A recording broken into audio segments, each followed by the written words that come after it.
अल्हम्दुलिल्लाहि रब्बिल आलमीन वस्सलातु वस्सलामु अला सय्यिदिल अंबिया वल मुरसलीन अम्मा बाद फ़क़द क़ाल अल्लाह तबारक व तआला फ़िल क़ुरानिल करीम अऊज़ु बिल्लाहि मिनश शैतानिर रजीम बिस्मिल्लाहिर रहमानिर रहीम अतियुल्लाह व अतियुर रसूल सदक़ल्लाहुल अज़ीम व सदक़ रसूलुहुन नबियुल करीम। सच्चा है हमारा मालिक और सच्चा है हमारा खालिक के सिवा उस वाहिद यकता के कोई इबादत के लायक नहीं, और सच्चे हैं उसके प्यारे हबीब आपके और मेरे आका मौला रहमतल लिल आलमीन ख़ातमुन नबिय्यीन हज़रत सय्यिदिना व मौलाना मुहम्मदुर रसूलुल्लाह सल्लल्लाहु अलैहि वालैहि वसल्लम, जो वजह तख्लीक़ कुल आलम हैं, जिनकी अताअत, जिनकी इत्तबा, जिनकी मोहब्बत, जिनसे रिश्ता अल्लाह करीम तक पहुँचने का वाहिद ज़रिया और वाहिद वसीला है। नाज़रीन इकराम, AOIQ TV पर आप प्रोग्राम देख रहे हैं ईमान और इस्लाम, जो QTV पर मेरा और आपका हफ्तावार गुफ्तगू का सिलसिला है। अल्हम्दुलिल्लाह दुनिया भर में नाज़रीन ज़ियारत कर रहे हैं कि इस बज़्म मोहब्बत की सदारत मेरे पीर तरीक़त मेरे शेख कामिल फरमा रहे हैं। अल्लाह करीम हमें इस महफ़िल की बरक़ात से इस्तिफ़ादा करने की तौफ़ीक़ अता फ़रमाए। ईमान और इस्लाम में हर हफ्ते हर शब जुम्मा को मुख्तलिफ़ उन्वानात पे इस एतबार से गुफ्तगू की जाती है कि उम्मती अपने आका अलैहिस्सलातु वस्सलाम से रिश्ता कैसे मज़बूत कर सकता है, ताल्लुक़ बिर रिसालत को मज़बूत कैसे किया जा सकता है। एक आशिक रसूल हकीकी मानों में सिर्फ ज़ुबान के दावे की हद तक नहीं, बल्कि हकीकतन हुज़ूर अलैहिस्सलातु वस्सलाम से मोहब्बत करने वाला आशिक कैसे कहला सकता है। और उसका याद रखिएगा सबसे बेहतरीन ज़रिया रसूलुल्लाह अलैहिस्सलातु वस्सलाम की इत्तबा करना है। जो हुज़ूर ने कहा करने को वो करना है, और जिससे हुज़ूर अलैहिस्सलातु वस्सलाम ने रोक दिया उससे रुक जाना है। मोहब्बत इसको नहीं कहते कि हुज़ूर को तो सब कुछ मानना है लेकिन हुज़ूर की एक नहीं माननी। मोहब्बत इसको कहते हैं कि जब हुज़ूर को सब कुछ मानो तो फिर हुज़ूर की भी सारी बातें मानना शुरू कर दो, तब आशिक सादिक कहलाने के लायक होगे। नाज़रीन इकराम, यहाँ तशरीफ़ फरमा हाज़रीन और ARY के नाज़रीन से आज ईमान और इस्लाम में जिस उन्वान पे कलाम करना है वो इस मुआशरे के एतबार से बहुत अहम उन्वान है। इस वजह से मुझे दुनिया भर में आप घर में बैठे नाज़रीन की भरपूर तवज्जो दरकार होगी। याद रखिएगा, औलाद अल्लाह ताला की बहुत बड़ी नेमत है।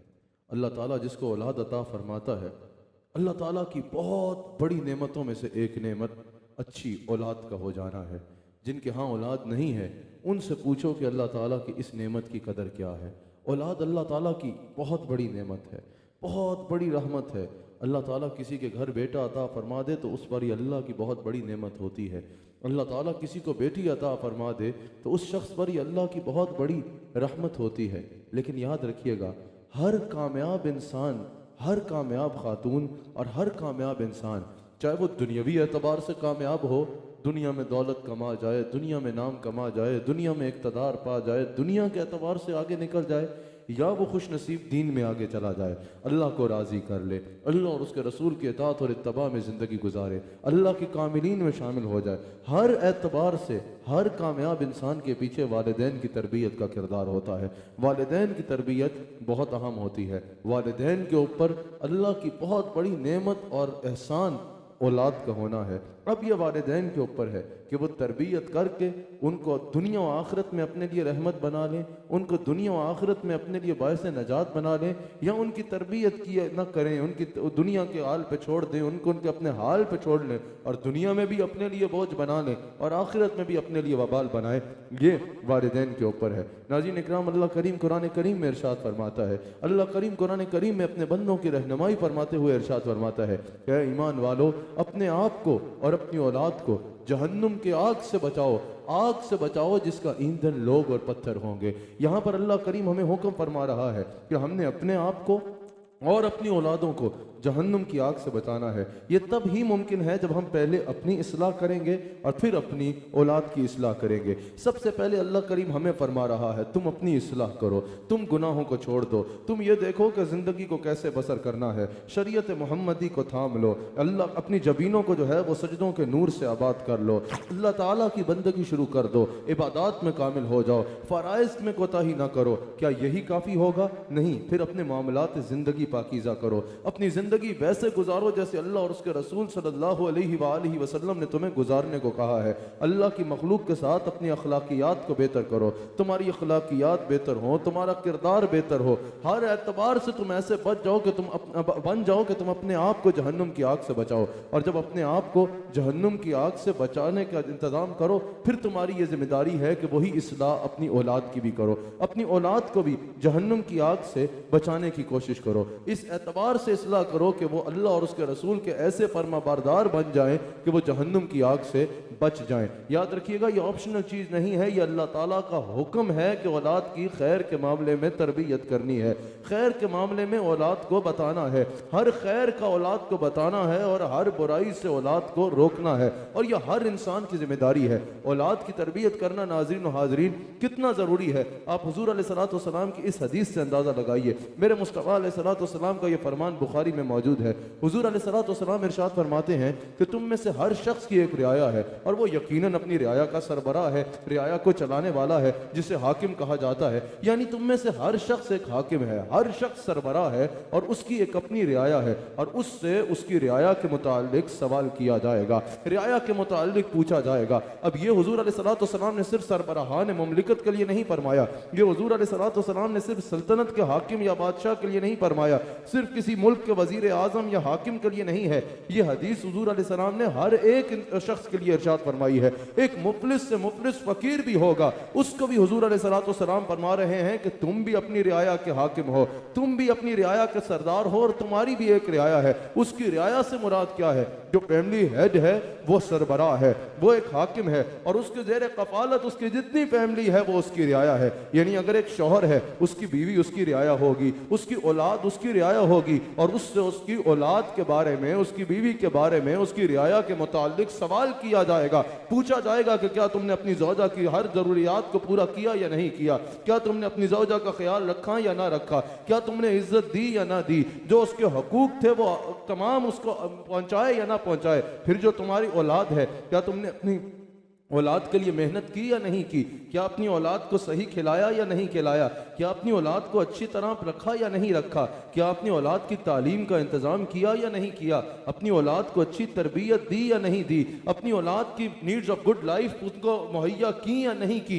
हर एतबार से एक हाकिम से उसकी रियाया के मुतालिक पूछा जाएगा। यानी हर शख्स से पूछा जाएगा जो तुम्हारे अयाल थे, जो तुम्हारे घर वाले थे, तुमने उनका किस एतबार से ख्याल रखा, उनकी ज़रूरियात पूरी की या नहीं की, तालीम मुहैया की या नहीं की, तरबियत की या नहीं की। ये नहीं कि आपकी औलाद है तो आपकी प्रॉपर्टी है, जिससे दिल आए रख ले। अल्लाह ताला ने सवाल करना है कि मैंने तुम्हें जो रियाया दी थी, मैंने तुम्हें जिस नेमत के रिश्तों से नवाजा था, क्या तुमने उनके तकाज़ों को निभाया या नहीं निभाया। सिर्फ शौहर से ही सवाल नहीं होना, बीवी से भी सवाल होना है, औरत से भी सवाल होना है कि शौहर तो बाहर मसरूफ था, शौहर तो सारा दिन जो है वो बच्चों के लिए रिज़्क़ हलाल की जुस्तजू करता था, सारे घर का बोझ अपने कंधे पे उठाए हुए था, क्या तुमने शौहर के बच्चों की सही से तरबियत की या नहीं की? तुम जो है बस खाना बना के, फिल्में ड्रामे लगा के जो है बस बच्चों को कार्टून पर लगा बैठी, या बैठ के उनकी तरबियत भी की? क्या तुमने उनके खैर के मामले में उनको तरबियत की? क्या फेरी टेल्स ही सुनाते रहे, या रसूलुल्लाह अलैहिस्सलातु वस्सलाम की सीरत के वाक़यात भी बताए कि उनको दीन से वाबस्ता करने की कोशिश भी की?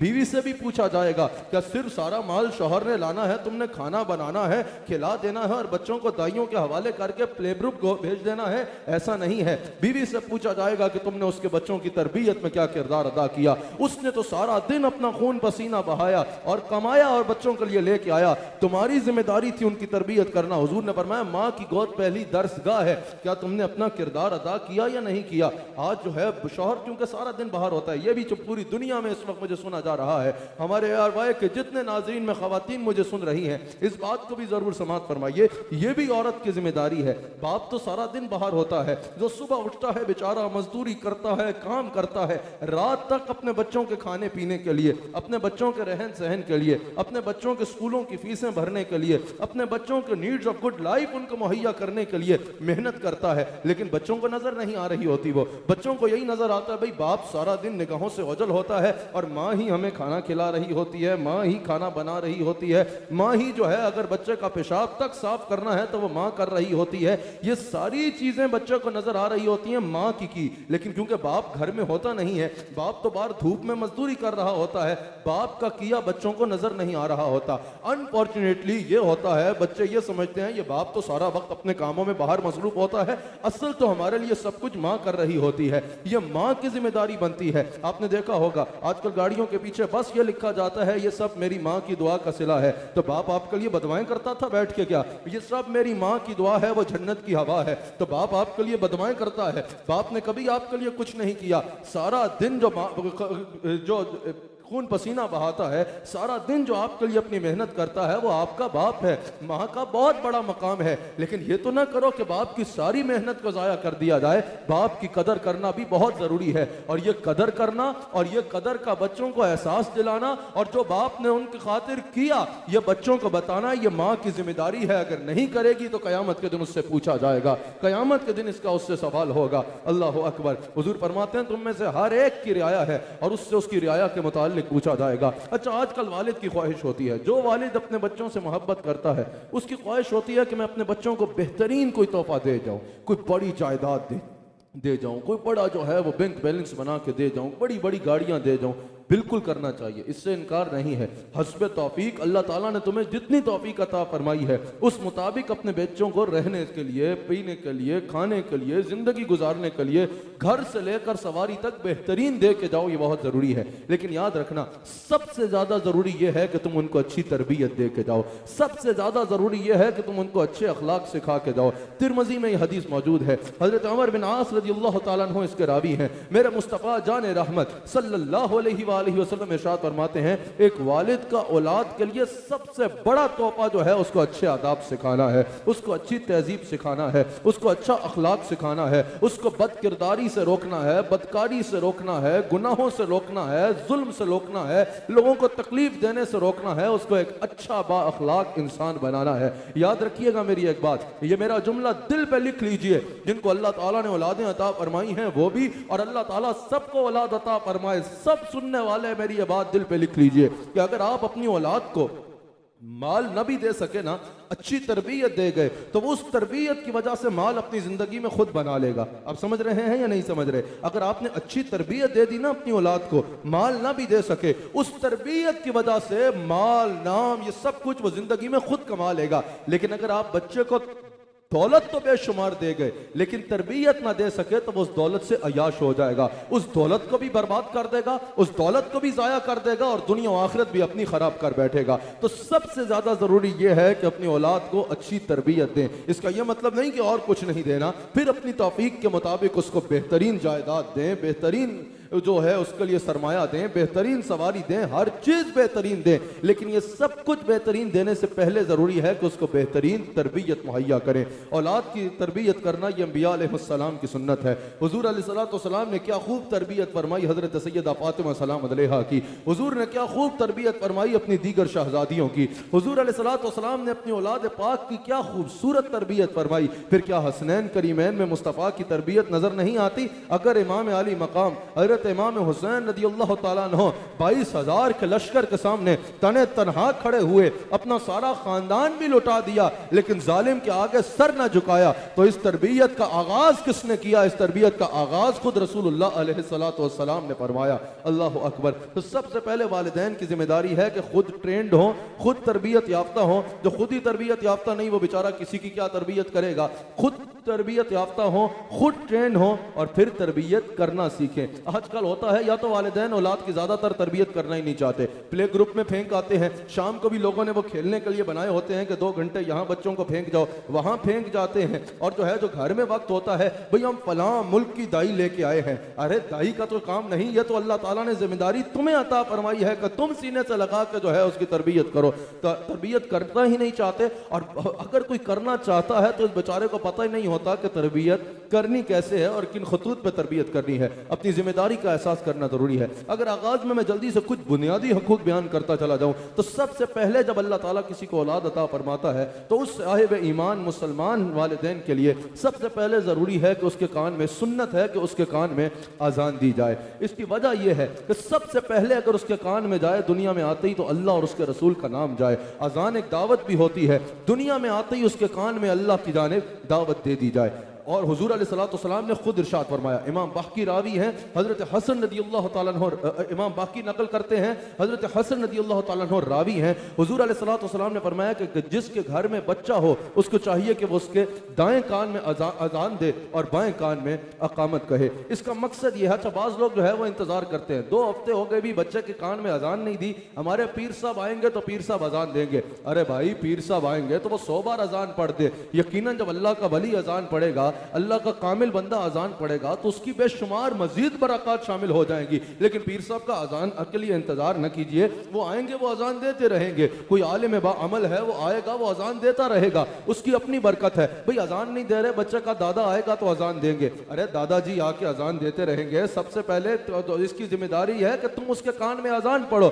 ये सुन्नत है इसलिए ताकि जिस काम का आगाज अल्लाह और उसके रसूल के जिक्र से होगा, इसकी बरकत उसमें शामिल होगी। अजान का आगाज होते ही वालिद दे दे, वालिदा दे दे, कोई भी दे दे, अजान दे दे, ताकि उसकी जिंदगी का जो आगाज हो रहा है वो अल्लाह और उसके रसूल के जिक्र से हो जाए। बाद में अगर आप किसी सालेहीन के जरिए दिलाना चाहते हैं अजान, तो वो बाद में होती रहे, लेकिन सबसे पहले जरूरी है कि उसके कान में अजान पढ़ दी जाए। ये साइंस भी कहती है कि जो पहली बात हो, जो पहली बात होती है वो जहन पे नक्श हो जाती है। किसी भी चीज पे आप तहकीक शुरू करते हैं, बात की बातें याद रहे ना रहे, सबसे पहले जो आप सुनते हैं जहन में उसका पॉइंट बन जाता है। तो जिसको पहली बात ही अल्लाह का, जब सोच के बारे में यह है, तो जब अल्लाह का नाम आएगा, अल्लाह के नाम से आगाज किया जाएगा, तो इसकी बरकत क्यों ना शामिल होगी। सबसे जरूरी पहले यह जिम्मेदार हक है औलाद का कि आप जब वो हो तो फौरन उसके कान में अजान दे दीजिए। हजरत इमाम हसन और हजरत इमाम हुसैन की विलादत पर भी हुजूर अलैहिस्सलाम ने खुद उनके कानों में अजान और अकामत पड़ी। अल्लाह अकबर। फिर जो है वो घुट्टी देना सुन्नत है।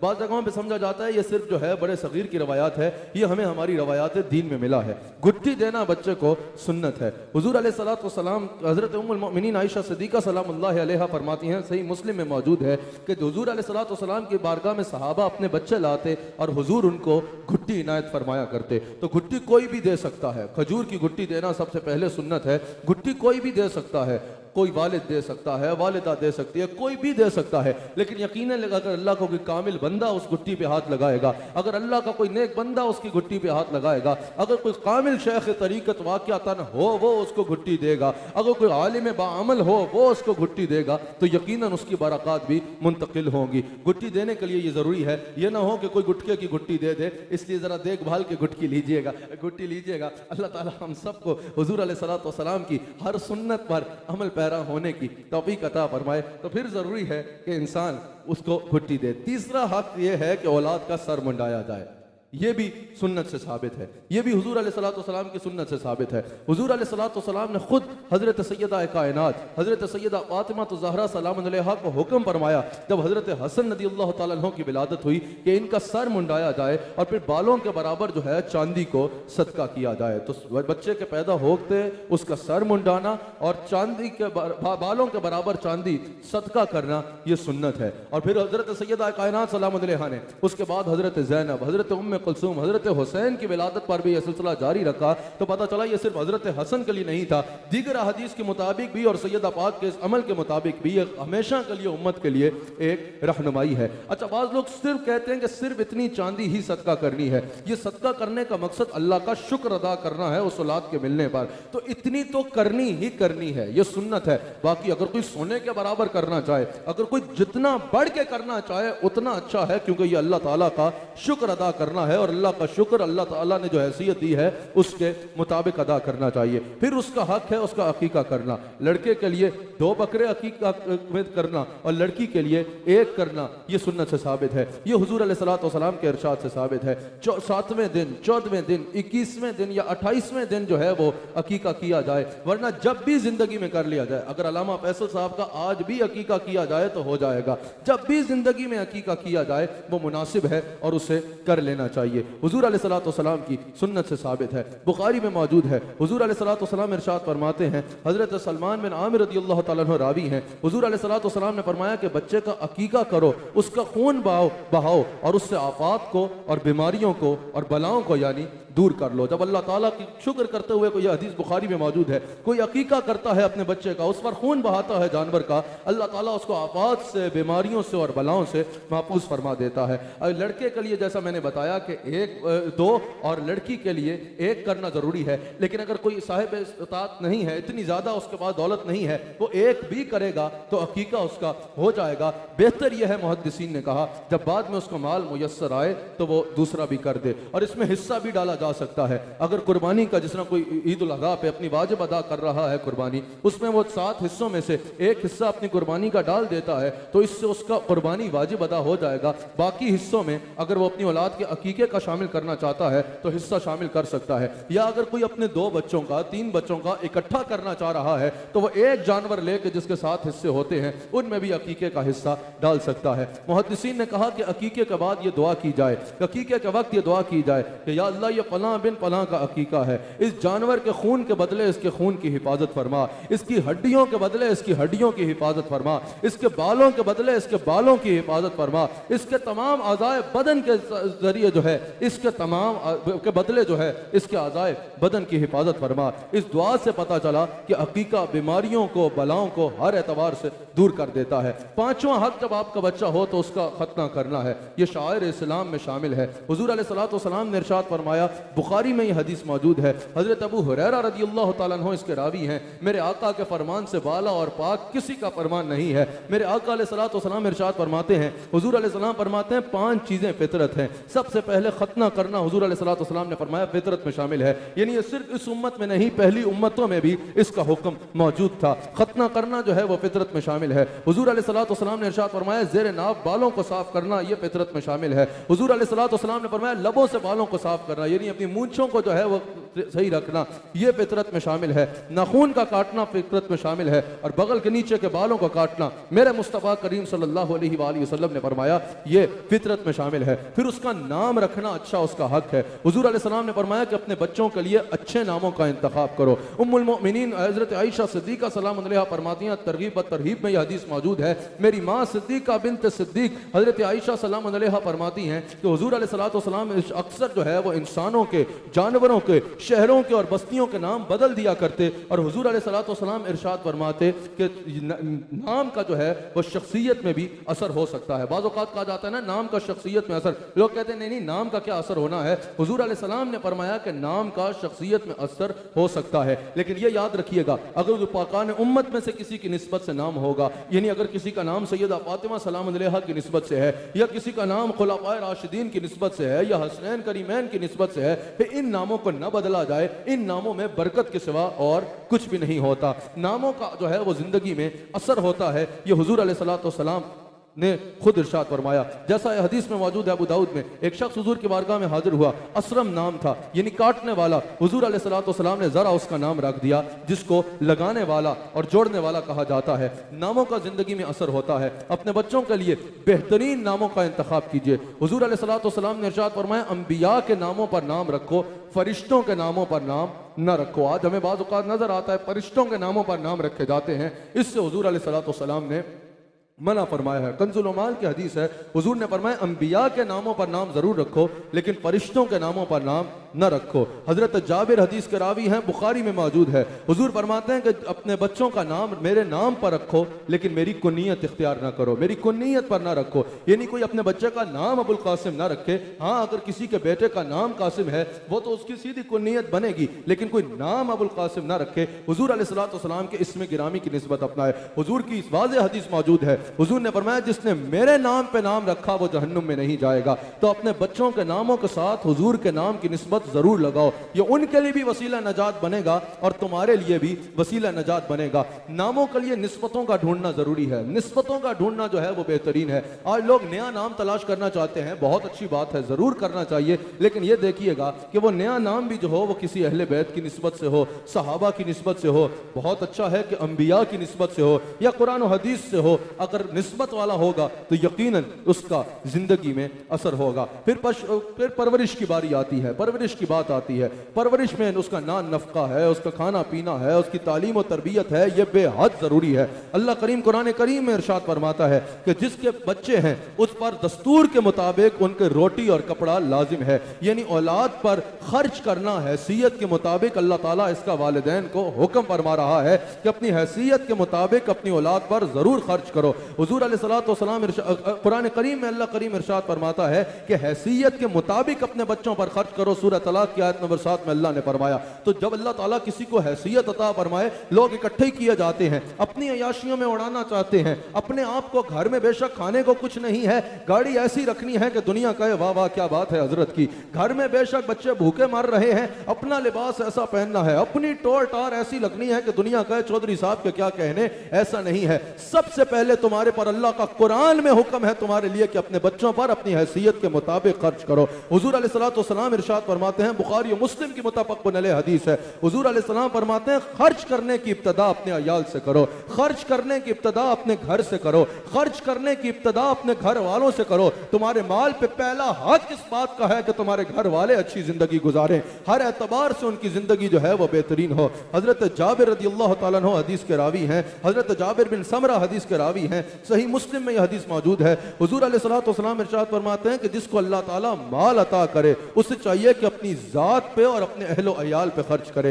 हुजूर अलैहिस्सलाम फरमाते हैं कि जो माल तुम अपने अहलो अयाल पे खर्च करोगे अल्लाह उस पे भी तुम्हें सदका का सवाब अता फरमाएगा। यार कितना खूबसूरत दीन है हमारा। इंसान अपने घर वालों पे खर्च कर रहा होता है, अपने बच्चों पे खर्च कर रहा होता है, अपने ही बच्चों की जरूरियात पूरी कर रहा होता है और अल्लाह ताला उसके नामा अमाल में उसको सदका मुरत्तब फरमा रहा होता है। क्या खूबसूरत दीन है हमारा। सही मुस्लिम में यह हदीस मौजूद है। हजरत अबू हुरैरा रज़ियल्लाहु ताला अन्हु इसके रावी हैं। हुजूर अलैहिस्सलाम इरशाद फरमाते हैं कि जिसके पास एक दिरहम है, जिसको अल्लाह ताला दिरहम अता करे, अल्लाह ताला उसको यानी माल अता करे। एक दिरहम ऐसा है जो वो गुलाम आजाद करने में लगाता है, एक दिरहम ऐसा है जो वो मसाकीन में सदका करने के लिए लगाता है, एक दिरहम ऐसा है जो वो किसी एतबार से भी कहीं लगा देता है, एक दिरहम ऐसा है जो वो अल्लाह की राह में खर्च करता है और एक दिरहम ऐसा है जो वो अपने घर वालों पे लगाता है। हुजूर अलैहिस्सलाम फरमाते हैं, इसको बड़े गौर से सुनिएगा, मेरे मुस्तफा अलैहिस्सलाम फरमाते हैं अजर के एतबार से सबसे अजीम दिरहम वो होगा जो तुम अपने घर वालों पे खर्च करोगे, सबसे अजीम दिरहम वो होगा। इससे मुराद यह है कि बाज़ औक़ात लोग बाहर खर्च रहे होते हैं, हर जगह खर्च रहे होते हैं, अपने घर में बच्चों की स्कूल की फीसें नहीं दे रहे होते, अपने घर में फाके चल रहे होते हैं, अपने बच्चों की जो है वो जरूरियात पूरी नहीं हो सकती। इससे मुराद यह है कि सबसे पहले जो तुम्हारे पे हक है और अल्लाह का फरमान है वो यह है कि तुम अपने घर वालों की जिम्मेदारियों को और उनकी जरूरियात को पूरा करो। सबसे अजीम वो है। इससे मुराद ये हरगिज नहीं कि गुरबा में सदका ना किया जाए, मसाकीन में सदका ना किया जाए, अल्लाह की राह में ना खर्चा जाए। इससे मुराद यह है कि सबसे पहले अपने बच्चों को खिलाया जाए, फिर जो बच जाए, फिर जो ऊपर माल हो उससे औरों की मदद की जाए। सबसे पहले अपने बच्चों को लिबास पहनाया जाए, फिर उसके बाद जो है वो औरों को लिबास पहनाया जाए। सबसे पहले अपने बच्चों की जरूरियात पूरी की जाए, अपने अहलो अयाल की, अपने वालिदैन की, अपने घर वालों की जरूरियात पूरी की जाए, उसके बाद दूसरों की जरूरियात को पूरा करना इसका दीन हुक्म देता है। अल्लाह अकबर। जैसा हुजूर अलैहिस्सलाम की बारगाह में एक शख्स हाजिर हुआ, या रसूल अल्लाह सल्लल्लाहु अलैहि वसल्लम मेरे पास 1 दिरहम है, मैं क्या करूं? हुजूर अलैहिस्सलाम ने फरमाया अपनी जात पे खर्च दो। कहा या रसूल अल्लाह एक और है, एक और दिरहम है। हुजूर अलैहिस्सलाम ने फरमाया उसको अपने अहलो अयाल पे खर्च दो, अपने अहले खाना पे खर्च दो, अपनी बीवी पे खर्च दो, अपने बच्चों पे खर्च दो। कहा या रसूल अल्लाह एक और दिरहम है। हुजूर ने फरमाया उसको अल्लाह की राह में सदका कर दो। ये तरतीब हुजूर अलैहिस्सलाम ने खुद फरमाई कि अगर अल्लाह ताला तुम्हें माल अता फरमाए तो उसको इस एतबार से खर्चना है। लोग कमा तो लेते हैं, खर्च करना बोझ समझते हैं। अब एक कब्र में लेके जाएगा क्या ये माल? हुजूर अलैहिस्सलाम वाज़ेह फरमा रहे हैं अगर अल्लाह माल अता करे अपने पे खर्चो, अपने अहले खाना में खर्चो, और फिर जो बचे उसको अल्लाह की राह में सदका कर डालो। जब कोई इस एतबार से जिंदगी गुजारेगा अल्लाह ताला उसको वहां से रिज़्क़ अता फरमाएगा जिसका वो तसव्वुर भी नहीं कर सकता। बच्चों पर खर्चना और उनकी तरबियत करना, उनकी परवरिश करना, ये आखिरत भी इंसान की बना देता है। सही मुस्लिम में हदीस मौजूद है, हजरत अमर बिन आस रज़ियल्लाहु ताला अन्हु हदीस के रावी हैं। हुजूर अलैहिस्सलाम ने इरशाद फरमाया कि जिसको अल्लाह ताला ने 2 बेटियां अता की उसने उनकी भरपूर कफालत की, अपने पूरे दिल के साथ, गोया कि मुहद्दिसीन कहते हैं दिल के साथ उनकी कफालत की, हर एतबार से उनकी जरूरियात का पूरा किया। हुजूर फरमाते हैं और वो बालिग हो गई। हुजूर अलैहिस्सलाम ने अपना दस्त हक बुलंद फरमाया और फरमाया वो 2 उंगलियों की तरह मेरे करीब होगा। और फिर हुजूर अलैहिस्सलाम ने अपनी उंगलियों को जोड़ के फरमाया। अब वो कैसे फरमाया वो तो हुजूर ही जानते हैं, वो इशारा कैसा है वो तो हुजूर का इशारा है। हुजूर ने दस्त मुबारक को बुलंद फरमाया, 2 उंगलियों को जोड़ा और 2 उंगलियों को जोड़ के फरमाया। हुजूर अलैहिस्सलाम ने फरमाया जो ये काम करेगा, 2 बेटियां अता फरमाई अल्लाह ने, वो बालिग हो गई, उसने उनका गोया का फर्ज अदा कर दिया। हुजूर फरमाते हैं कि वो इस तरह कयामत के दिन मेरे करीब होगा जिस तरह ये 2 उंगलियां करीब हैं। जिस तरह 2 उंगलियां जोड़ लो तो करीब होती है ना, हुजूर फरमाते हैं कयामत के दिन वो मेरे ऐसे करीब होगा। क्या बात है मेरे मुस्तफा अलैहिस्सलाम की। लेकिन याद रखिएगा इससे मुराद ये नहीं है कि सिर्फ बच्चों पे खर्चना है। कुरान करीम में सूरह बकरा की आयत नंबर 215 में अल्लाह करीम ने इरशाद फरमाया कि आपसे जो माल के मुताल्लिक सवाल करते हैं उनको फरमा दीजिए कि तुम्हारे माल पर सबसे पहला हक तुम्हारे वालिदैन का है। सबसे पहले यह हक है। बाज बदबख्त और बदनसीब ऐसे होते हैं अपनी जिंदगी बेहतरीन गुजारते हैं, अपनी औलाद पे खूब खर्च रहे होते हैं, अपनी बीवी पे खूब खर्च रहे होते हैं, लेकिन वालिदैन के घरों में फाके होते हैं, वालिदैन को ओल्ड हाउस में छोड़ आते हैं, वालिदैन जो है वो मुफलिसी की जिंदगी गुजार रहे होते हैं। ऐसे बदबख्त को अपनी आखिरत की फिक्र करनी चाहिए। तुम्हारे माल पे सबसे पहला हक जो अल्लाह ने रखा है वो तुम्हारे वालिदैन का रखा है। तुम्हारी जिम्मेदारी सबसे पहले यह है कि जिन्होंने तुम्हें यहां तक पहुंचाया, जब उनकी खिदमत का वक्त आए तो तुम उनकी खिदमत में अपना हदिया अकीदत पेश करो। अल्लाह अकबर। जहां बच्चे की पैदाइश से लेकर उसके नान नफ्क़े तक जिम्मेदारियां हैं जिनको मैंने बयान किया, वहीं एक बहुत जरूरी जिम्मेदारी उसकी तालीम और तरबियत है। हुजूर अलैहिस्सलाम ने जैसा मैंने बयान किया फरमाया कि एक बाप के लिए सबसे बेहतरीन जो तोहफा है अपनी औलाद के लिए वो उसको अच्छी तालीम और अच्छी तरबियत देना है। हुजूर फरमाते हैं कि अल्लाह ताला उन वालिदैन पर रहम फरमाए जो अपने औलाद की फरमाबरदारी में उनका साथ देते हैं, उनमें ताउन करते हैं। यानी औलाद पे इतना बोझ नहीं डाल देते जिसकी वो ताबेदारी कर ही ना सके। ताबेदारी का यानी गोया के नाजायज फायदा नहीं उठाते। अगर वो ताबेदार हैं तो उन पे इतना बोझ ही नहीं डाल देते कि बेचारे वो सोचेंगे हमने ताबेदारी क्यों की। हुजूर फरमाते हैं कि बेहतरीन वालिदैन वो हैं, अल्लाह उन पर रहम फरमाए जो उनकी ताबेदारी में उनके साथ ताउन करते हैं। लेकिन अगर ताबेदार औलाद है तो उसके ऊपर ऐसा काम नहीं डाल देते जो वो कर ही ना सके। अल्लाह अकबर। फिर जरूरी यह है तरबियत और तालीम में, अगर आप कितना बदनसीब वालिदैन है वो जो अपने औलाद को धंधा तो सारा सिखा दें, बिजनेस तो सारा सिखा दें, काम तो सारा सिखा दें। सिखाना चाहिए, यह भी जरूरी है जिंदगी गुजारने के लिए। यह मतलब नहीं कि ना सिखाएं, लेकिन अगर बच्चा 30 साल का हो जाए, धंधे में बेहतरीन हो, बिजनेस में बेहतरीन हो, काम में बेहतरीन हो, लेकिन उसको गुस्ल के फराइज ही नहीं पता तो क्या करना है ऐसे बच्चे का। और वालिदैन की जिम्मेदारी है कि सबसे पहले बच्चे को तहारत के मसाइल सिखाएं। जिसको वुजू करना ही नहीं आता सही से, वुजू या गुस्ल के फराइज ही नहीं पता, 35 साल का हो गया है, अभी तक उसको गुस्ल के फराइज का नहीं पता। फराइज जो है वो अदा किए बगैर जो है वो गुस्ल कर लेता है, फराइज को अंजाम दिए बगैर, या वुजू के फराइज छोड़ के जो है वो बस ऐसे ही हाथ धो के वुजू कर लेता है, अभी तक एक नमाज भी उसने नहीं पढ़ी। तो तुमने खाक तरबियत की है अपनी औलाद की। इसकी कयामत के दिन जहां उससे पूछ होनी है वो बरी जिम्मा नहीं होगा, जहां उस पे इसका बवाल आना है वहीं उन वालिदैन पे भी आना है कि तुमने दुनिया का हर काम सिखा दिया, तुमने औलाद को वुजू करना भी नहीं सिखाया, औलाद को गुस्ल करना भी नहीं सिखाया, तहारत के मसाइल भी नहीं सिखाए। फिर जरूरी है कि वालिदैन औलाद को नमाज पढ़ना सिखाएं। नमाज के बताएं कि क्या फराइज हैं, नमाज किस अंदाज में पढ़नी है। बच्चों को सही तरीके से नमाज पढ़ना तो आती हो। आज अगर पूछा जाए आशिक रसूल कौन है, 1000 बंदा हाथ उठाएगा। हकीकी आशिक रसूल वो होगा जिसको नमाज से तो सही तरह पढ़नी आती हो। तुम्हें नाते 500 याद हो, नमाज सही से पढ़ना नहीं आती तो तुम आशिक नहीं हो। तुम आशिक तब बनोगे जब हुजूर अलैहिस्सलाम की सुन्नत पे पूरा उतरोगे, हुजूर की शरीयत को मजबूती के साथ थाम लोगे। अल्लाह अकबर। वालिदैन की जिम्मेदारी है, तरबियत का अंदाज होता है यार। हमारे पाकिस्तान में बड़े मशाइख में एक शेख है जिनको हजरत बाबा फरीद मसूदगंज शकर रहमतुल्लाह अलैह कहा जाता है। उनकी वालिदा ने क्या खूब तरबियत की। तमाम खवातीन जो इस वक्त मुझे सुन रही हैं उनके लिए मिशल राह है, सबसे जरूरी यह है वालिदैन का तरबियत करना। और तरबियत का अंदाज क्या हो। बाबा फरीद रहमतुल्लाह अलैह की वालिदा उनको कहा कर नमाज की तरतीब देती थी। अच्छा, ये जो अंदाज है, ये जो आप सुनेंगे आपको खुद अंदाजा हो जाएगा, ये 15 साल के बच्चे को ऐसे नहीं बहलाया जा सकता, 10 साल के बच्चे को भी ऐसे नहीं बहलाया जा सकता, 8-9 साल का भी बच्चा मेरी समझ के मुताबिक तो इतना समझदार होता है कि उसको जो है ऐसे नहीं बहलाया जा सकता। मेरा ख्याल है यकीनन ये उससे भी कम उम्र की बात है। अरे तो बाबा फरीद की वालिदा कहती कि बेटा नमाज पढ़ोगे ना, जब उठ के जब बिस्तर छोड़ोगे गरम बिस्तर और अल्लाह के हुजूर सजदा रेज दोगे ना, नमाज पढ़ोगे तो तुम्हारे मुसल्ले के नीचे से शक्कर निकलेगी, अल्लाह शक्कर खिलाएगा। वो क्या करती, मसल्ला बिछाती और नीचे रात को शक्कर रख दिया करती। बाबा फरीद उठते, सजदे करते, जब फजर के बाद मसल्ले के नीचे से देखते तो शक्कर निकला करती। बड़े शौक से खाया करते कि अल्लाह को सजदे किए, अल्लाह ने शक्कर भेजी है। अल्लाह अकबर। एक रात ऐसा हुआ बाबा फरीद की वालिदा शक्कर रखना भूल गई। अब उनको सुबह ख्याल आया कि आज जब मसूद उठेगा वो देखेगा कि शक्कर तो नहीं है, उसके कहीं उस जज्बे में कमी ना आ जाए, या जब उसको पता चलेगा ये तो वालिदा रखती थी, कहीं जज्बे में कमी ना आ जाए, कहीं वो जो रूटीन है इसको छोड़ ना दे। एक खौफ आया। अल्लाह अकबर। बाबा फरीद उठे, नमाज पढ़ी। सुबह वालिदा ने पूछा, फरीद शक्कर निकली थी क्या? कहा कि जितनी रोज निकलती थी आज तो उससे ज्यादा निकली, और जो शक्कर का मजा आज आया वो तो पहले कभी आया ही नहीं। बाबा फरीद की वालिदा उसी वक्त सजदे में गिरी, या अल्लाह तेरा शुक्र तूने मेरी लाज रखी और मेरे फरीद के सजदों को कबूल फरमा लिया।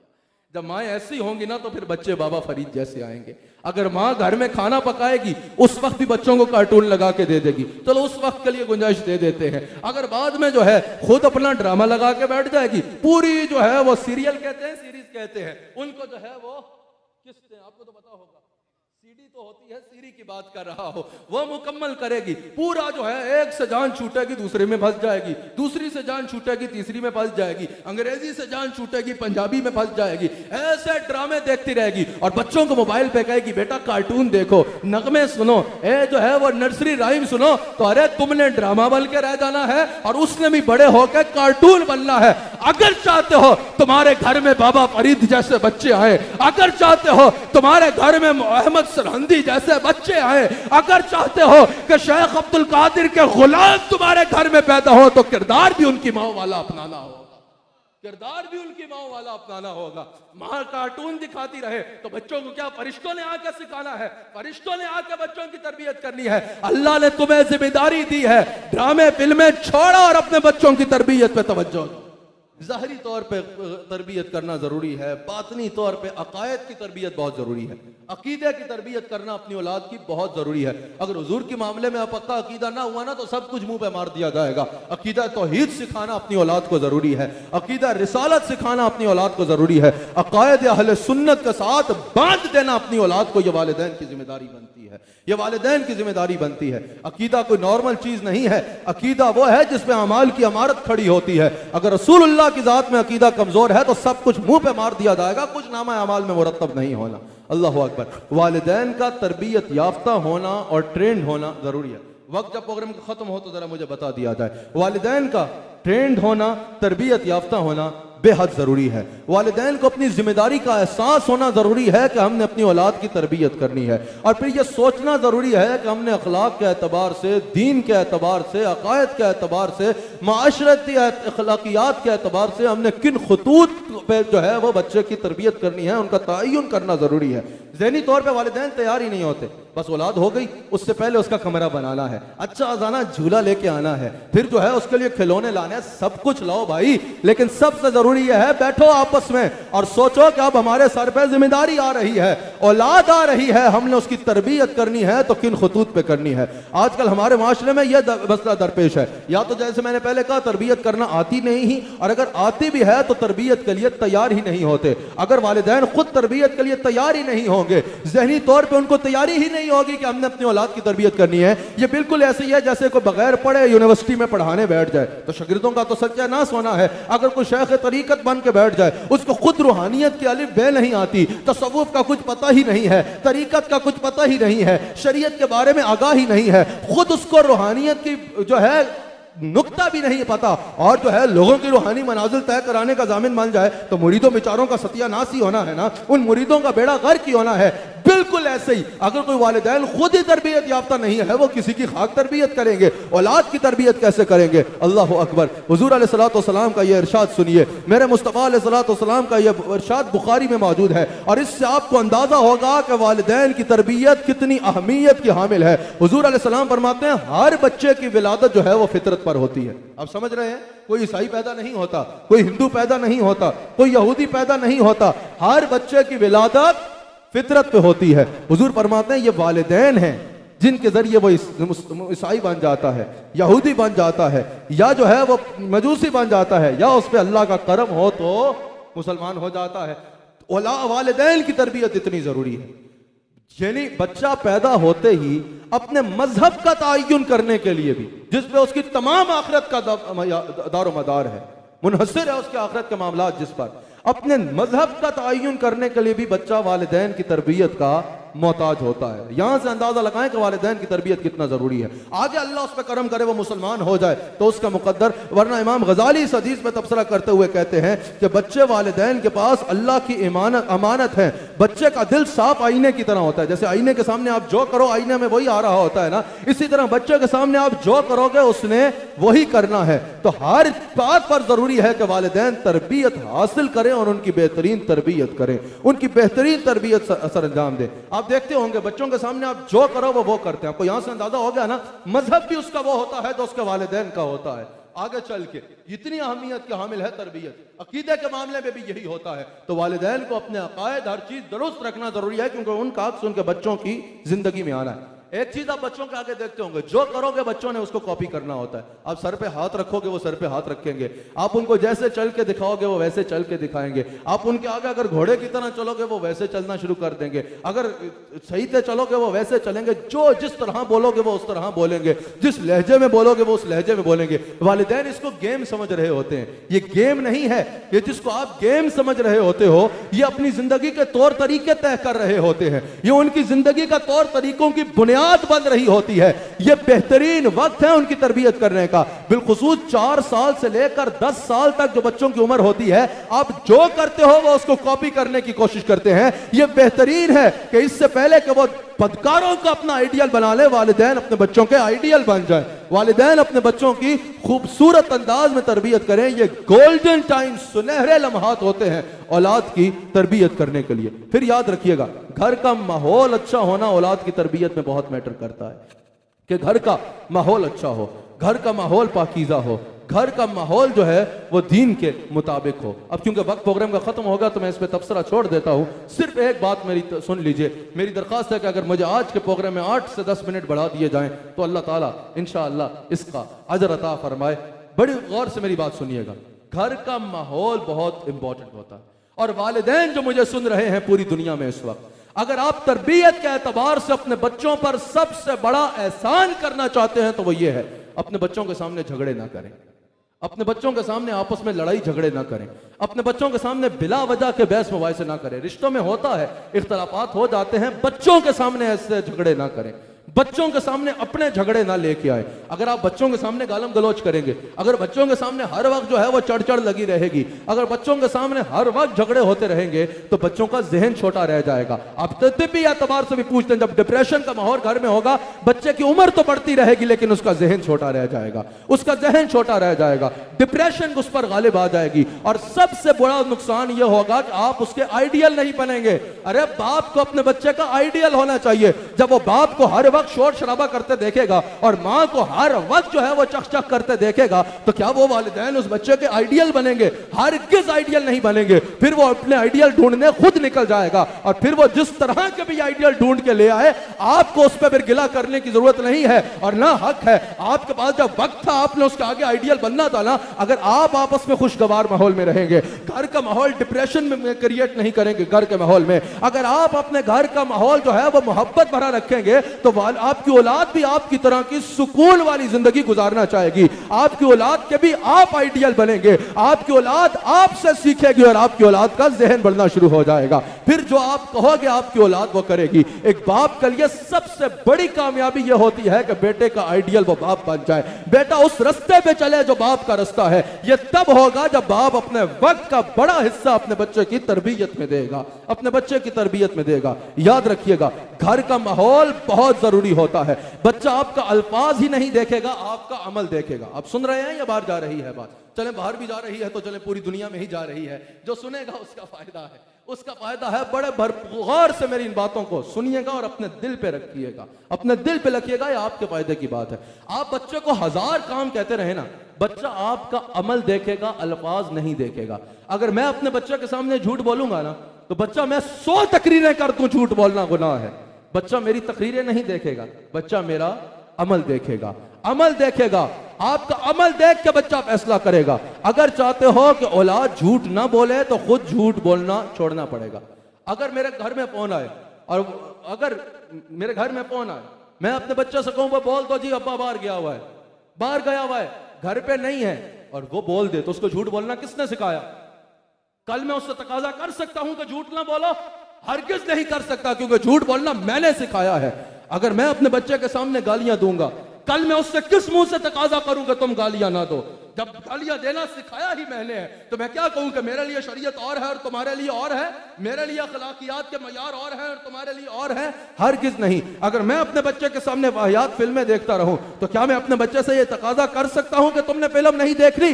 हरगिज नहीं कर सकता। अगर मैं अपने बच्चे के सामने गाड़ी किसी चौकी पर रोकता हूं, पुलिस वाले को रिश्वत दे के आगे चला जाता हूं, तो क्या मैं अपने बच्चे को कह सकता हूं कि तुमने रिश्वत नहीं देनी, रिश्वत से बचो? हरगिज नहीं कह सकता। मैं कोई भी बुराई जब अपने बच्चे के सामने करूंगा, फिर वो गिला बच्चे से नहीं करना चाहिए, वो मेरा कसूर है कि वो बुराई करना मैंने सिखाई है।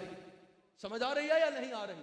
सबसे पहले बच्चों की तरबियत के लिए जरूरी है कि खुद बुराई छोड़ो, खुद खैर का अमल करो, फिर तुम्हारा बच्चा तुम्हारा किरदार देख के तुमसे सीखना शुरू कर देगा। हम चाहते हैं भाई हम दुनिया का हर बुरा काम करें और उसके चस्के भी लें, और औलाद से हमने बड़ी जो है वो उम्मीदें लगाई होती हैं।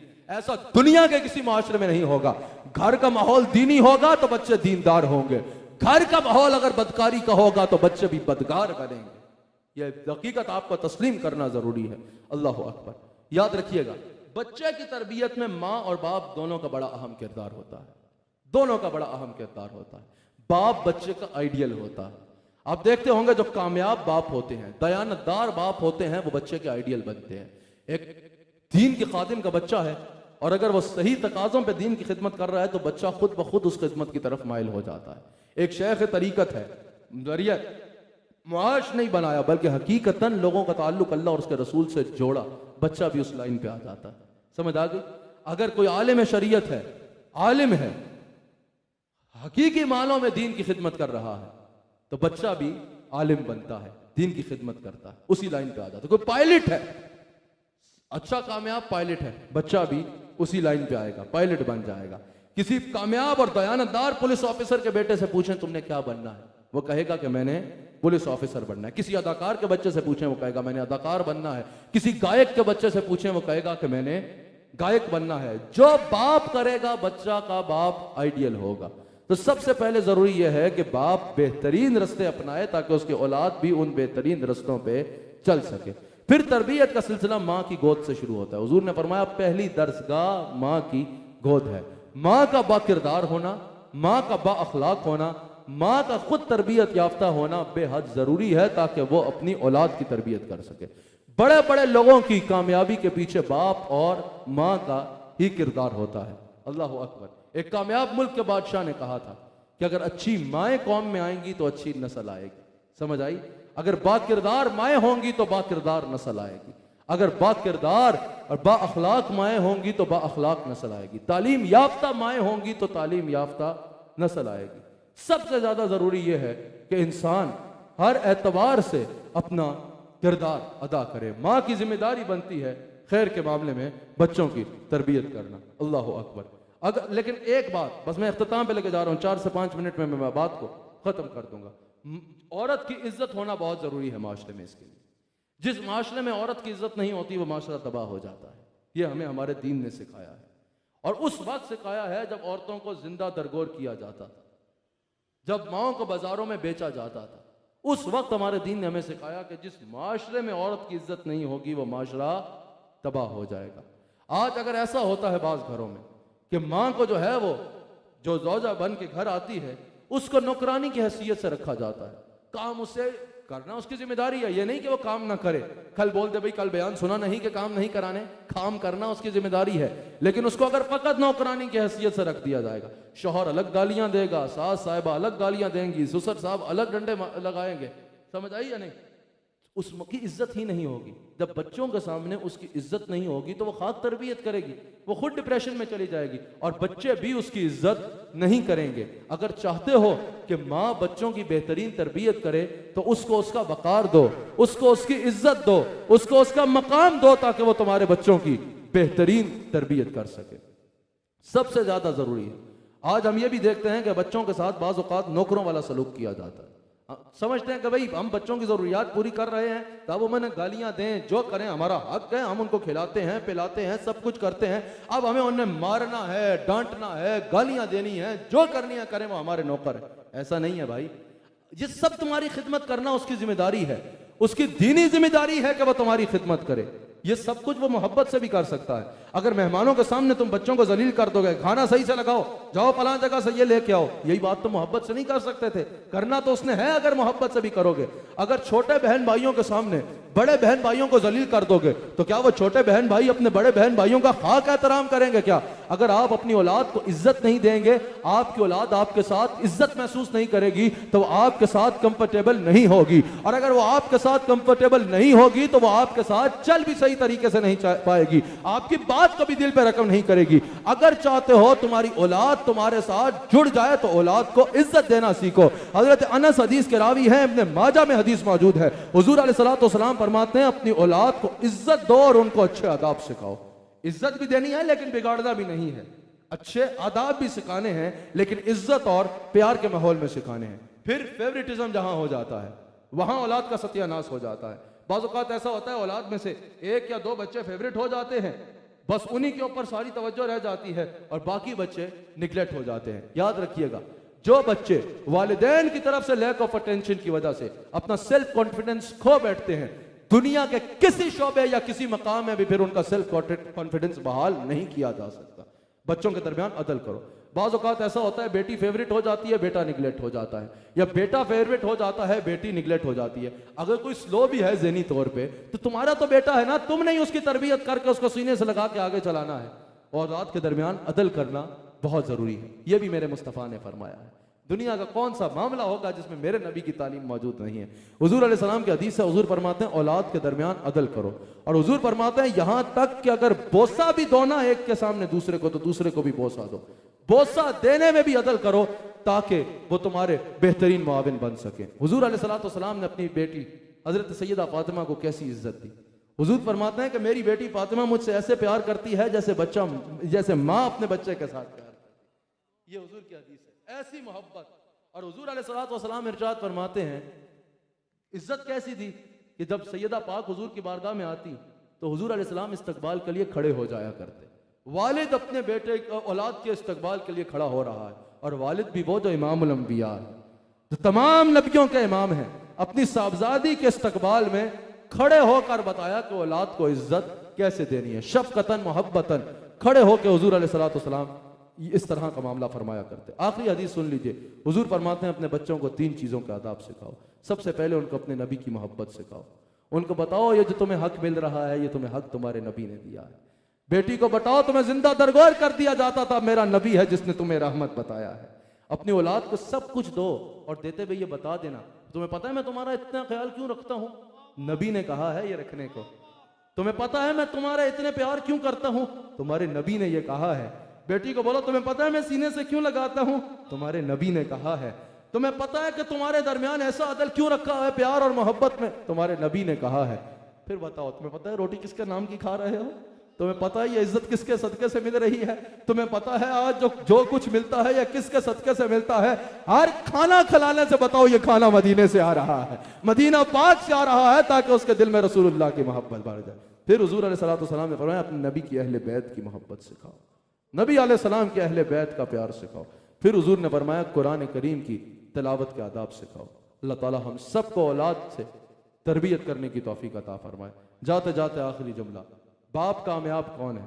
कामयाब बाप वो है जो अपने बच्चों से दोस्ती का ताल्लुक रखता है, और नाकाम बाप वो है जिसके आने पे बच्चे डर के भाग जाए, अब्बा आ गया भागो। समझ आई? ये भी अहादीस का मफ़हूम है कि कामयाब बाप वो है कि जो घर में आए तो बच्चों के चेहरे पे मुस्कुराहट आ जाए, बच्चे आकर लिपट जाए अपने बाप से कि हमारा बाप घर आ रहा है, डर के भाग नहीं जाए। अल्हम्दुलिल्लाह मेरे शेख तरीकत है, आज मैं जो कुछ आपके सामने हूं अपने शेख की तरबियत की वजह से हूं। मैं आपको अल्लाह और उसके रसूल की कसम उठा के कहता हूं, आज आपके सामने मैं जो कुछ हूं, जो बात कर रहा हूं, इस सारी की सारी तरबियत है और फैज़ है मेरे मुर्शिद करीम, मेरे शेख कामिल का। तरीका अपनाना होगा, साथ लगाना होगा, मोहब्बत का अंदाज अपनाना होगा, प्यार का अंदाज अपनाना होगा। खैर मैंने जो कुछ आपके आगे बयान किया, जो अपने शेख को करते देखा, उसको तफसीर के तौर पर बयान किया। अल्लाह ताला हम सबको रसूलुल्लाह अलैहिस्सलातु वस्सलाम का नमक हलाल वफादार रखे। इसके साथ ही प्रोग्राम का वक्त इख्तिताम पे पहुंचता है। नाज़रीन इकराम, QTV पे अगले हफ्ते इसी वक्त इसी चैनल पे इसी दिन एक नए उन्वान के साथ आपसे फिर मुखातब हूँ।